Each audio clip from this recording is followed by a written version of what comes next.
Overtaking game নামে এক মরণ নেশায় মেতেছে তরুণ প্রজন্মের একটি অংশ। বাসভিত্তিক বিভিন্ন ফ্যান গ্রুপের সদস্যরা ভিডিও কন্টেন্ট তৈরি ও বাজি খেলছে মহাসড়কে। দূরপাল্লার বাস ভাড়া নিয়ে কে কার আগে যাবে তা নিয়ে হয় বাজি। ঝুঁকিপূর্ণ ওভারটেকিং এ ভিডিও ধারণ করতে গিয়ে ঘটে দুর্ঘটনা। আরো জানাচ্ছেন আমাদের সহকর্মী আলামিন হক অমর।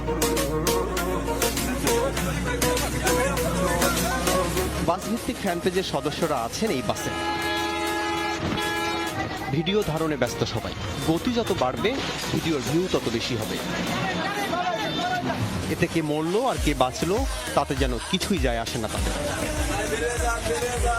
গেল 16 সেপ্টেম্বর রাতে এমন 6টি রিজার্ভ বাস কক্সবাজার থেকে ফিরছিল ঢাকায়। দূরপাল্লায় এমন পাগলা গতি তুলতে গিয়েই ঘটে এই দুর্ঘটনা।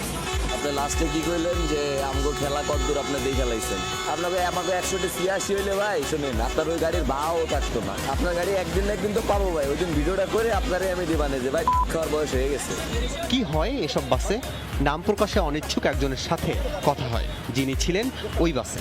সোশ্যাল যে মাধ্যমগুলো আসলে কেউ প্রমোট করে, ফেসবুক গ্রুপ, কেউ পেজ, কেউ চ্যানেল, তো অনেকেই আসলে ইউটিউব চ্যানেলগুলো প্রমোট করে। অনেক সময় যেটা করে হইলো যে যাই যে ভাই চলেন আজকে তো ওই গ্রুপের ট্যুর আছে, চলেন আমরা যাই দেখি ওভারটেক দিতে পারি কিনা। তো এটা কিন্তু ভিডিও মেকিং এর একটা পথ, যে আমি ওকে ওভারটেক করছি, ও তো আমাকে করতে পারে না। যখন আপনি ভিডিওটা পাবলিশ